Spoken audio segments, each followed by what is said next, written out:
नमस्कार, मैं हूँ विकास टेकरे और हाजिर हूँ एमए इतिहास द्वितीय सेमेस्टर की एक और नए वीडियो के साथ में। मैं उम्मीद करता हूँ कि आप बेहतर होंगे और आपकी पढ़ाई मस्त चल रही होगी। आइए समझते हैं एक नए विषय को जिसका नाम है श्रमिक वर्ग की संस्कृति।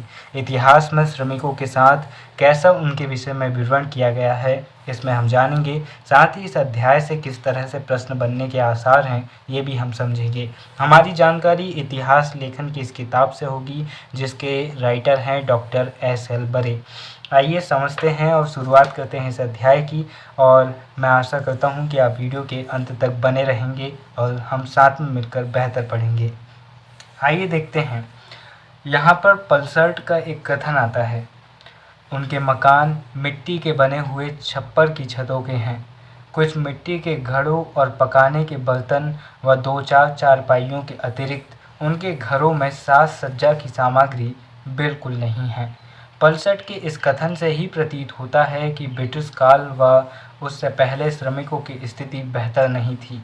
अंग्रेजों के पूर्व भारत में नौकरी चाकरी के प्रति दृष्टिकोण था उत्तम खेती, अधम बान, अधम चाकरी, भीख निदान।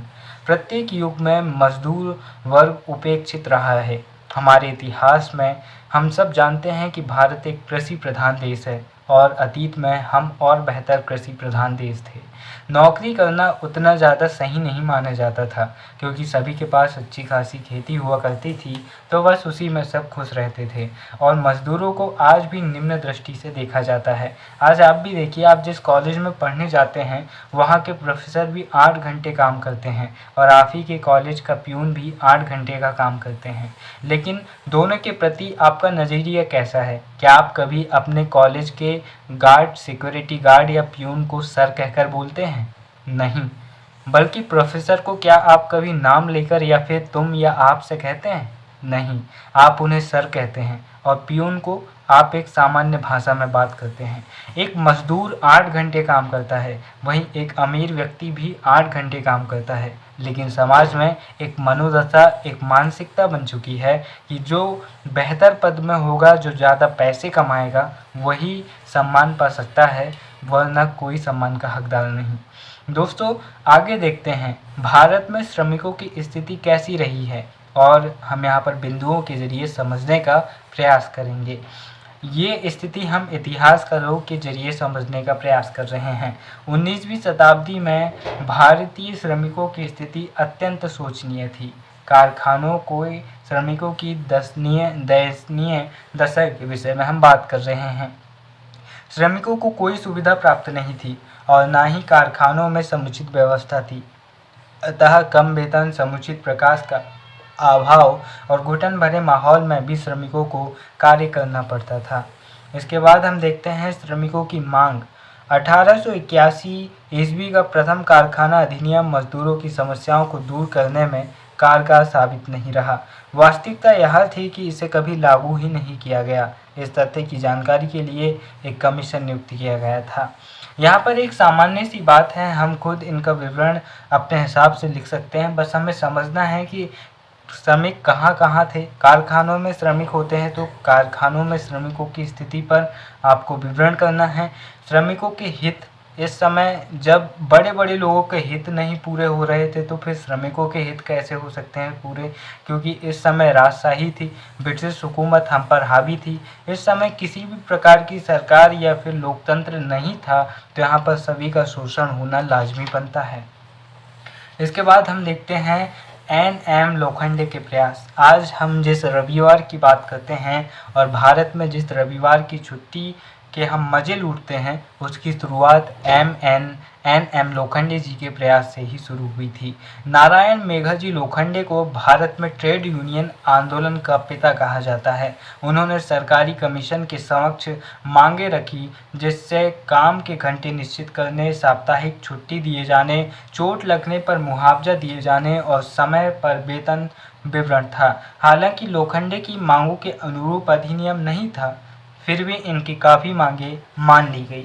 10 जून 1890 को उनके प्रयासों के कारण ही भारत में साप्ताहिक अवकाश ब्रिटिश सरकार द्वारा प्रारंभ किया गया था। इसके बाद हम देखते हैं श्रमिक हड़ताल एवं सरकार का रुख।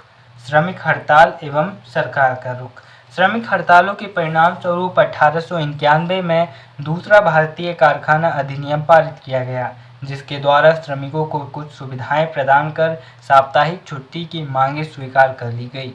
महिलाओं का दिन में 11 घंटे काम करना निश्चित हुआ, परंतु पुरुषों के लिए कार्य करने के घंटे निश्चित नहीं किए गए थे।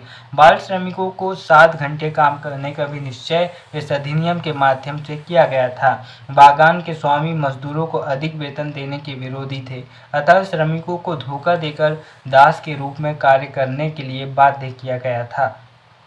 इसके बाद हम देखते हैं तिलक के समर्थन में मजदूरों की हड़ताल।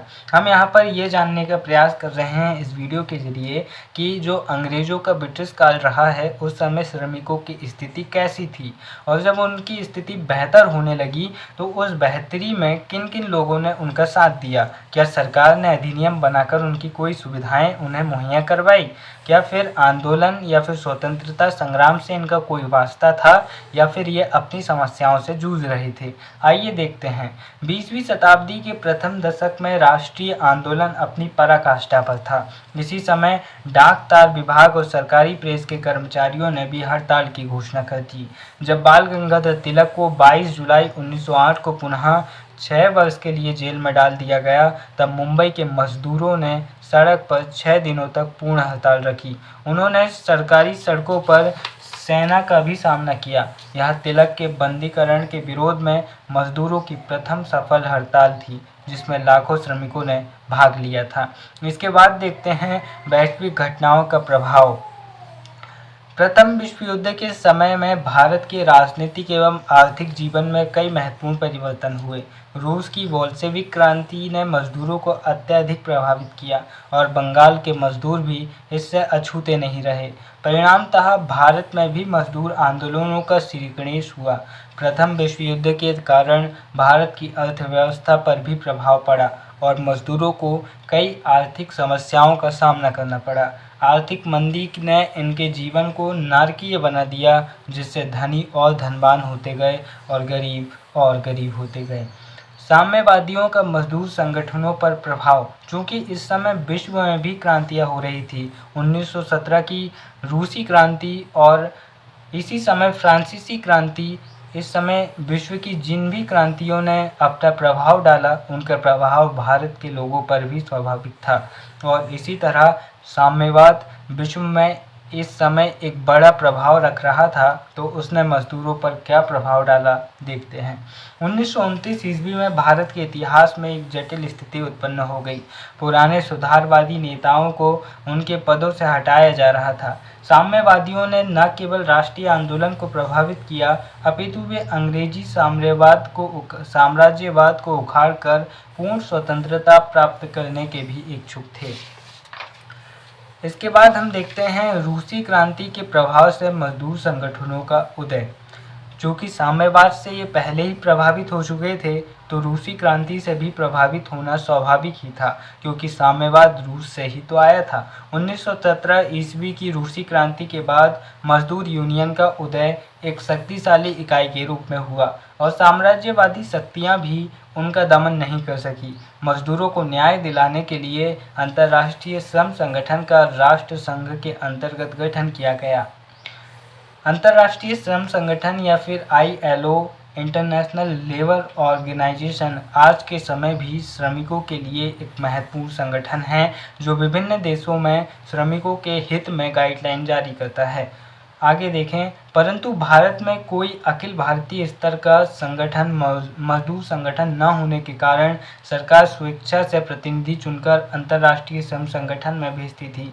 इसलिए अंग्रेज सरकार का विश्वस्त व्यक्ति ही इसका सदस्य होता था, जो केवल मुंह बंद कर रहता था। मजदूरों ने सरकार के इस अधिकार का विरोध किया, स्वयं अपना प्रतिनिधि चुनने का दावा प्रस्तुत किया और विभिन्न नेताओं जैसे लाला लाजपत राय, बाल Gangadhar Tilak, Annie Besant, CL Andrew आदि के प्रयासों से अखिल भारतीय ट्रेड यूनियन कांग्रेस की स्थापना की गई। इस संगठन का मुख्य उद्देश्य ILO के लिए सदस्य का चुनाव करना था, न कि अखिल भारतीय स्तर पर कोई मजदूर संगठन बनाना। इस संगठन के द्वारा जोशी व दीवान चमन लाल का प्रतिनिधित्व हेतु चुनाव किया गया था। यानी कि जो कांग्रेस के द्वारा ट्रेड यूनियन बनाया गया, इसका उद्देश्य भी केवल राजनीतिक था, न कि श्रमिकों के हित में काम करना। कोई ग्राउंड लेवल का संगठन इस समय मौजूद नहीं था भारत में। इसके बाद हम देखते हैं सुधारवादियों द्वारा समर्थन। 1927 ईस्वी तक इस संगठन की बागडोर सुधारवादियों के हाथ में रही। 1924 में देशबंधु चित्तरंजन दास ने एक अधिवेशन में इसकी अध्यक्षता की थी। इस अधिवेशन में सरकार से मजदूरों के हित में कानून बनाने का भी आग्रह किया गया। 1929 ईस्वी में भारतीय ट्रेड यूनियन फेडरेशन के नाम से एक अन्य संगठन को भी बनाया गया। श्रमिक संगठन में सदैव एकता का अभाव पाया गया। सरकार की ही दमनात्मक नीतियां भी इसके मार्ग में व्यवधान उत्पन्न कर रही थी। फिर भी अखिल भारतीय ट्रेड यूनियन कांग्रेस के नेतृत्व में मजदूर आंदोलनों का विकास तीव्र गति से हुआ। समाजवादी कांग्रेस का समर्थन। समाजवादी कांग्रेस समर्थन के विषय में हम जानते हैं 1934 ईस्वी में कांग्रेस समाजवादी दल के शक्ति में आ जाने के बाद उसने विभिन्न श्रमिक संगठनों को संगठित करने का प्रयास किया।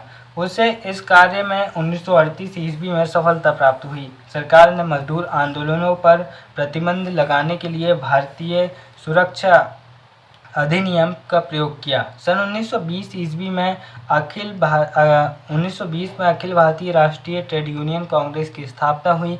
फलतः स्थान स्थान पर अपनी मांगों को लेकर मजदूरों ने हड़ताल की और संपूर्ण देश में अशांति व अराजकता फैल गई। अतः स्पष्ट है कि भारत की स्वतंत्रता से पूर्व मजदूरों ने अपने संगठन बनाकर अपने अधिकारों के प्रति जागरूकता दिखाई थी। हड़ताल को उन्होंने अपना माध्यम बनाया था, फिर भी शक्ति संपन्न कारखाने के स्वामी उनके कार्य में बाधक थे। अतः मजदूरों को कोई विशेष उपलब्धि प्राप्त नहीं हो सकी थी। इसका एक महत्वपूर्ण कारण था उनकी अशिक्षा और संगठन की शिथिलता भी स्वीकार किया जाता है। यह देश का दुर्भाग्य ही कहा जाएगा कि आज भी हमारे यहाँ श्रम को हीन भावना से देखा जाता है। 8 घंटे काम करने वाला प्रोफेसर एक सम्मानित व्यक्ति है, जबकि 10 से ज़्यादा घंटे काम करने वाला एक सिक्योरिटी गार्ड का कोई सम्मान नहीं। यह बहुत ही दुर्भाग्य है कि हम व्यक्ति का पद देखकर, ओहदा देखकर, उसकी तनख्वाह और उसकी संपत्ति देखकर उसका सम्मान करते हैं। यह हमारे लिए दुखद है। हमारा काम है कि हम सभी का सम्मान करें, जो हमसे बड़े हैं उनका भी, जो हमसे छोटे हैं उनका भी।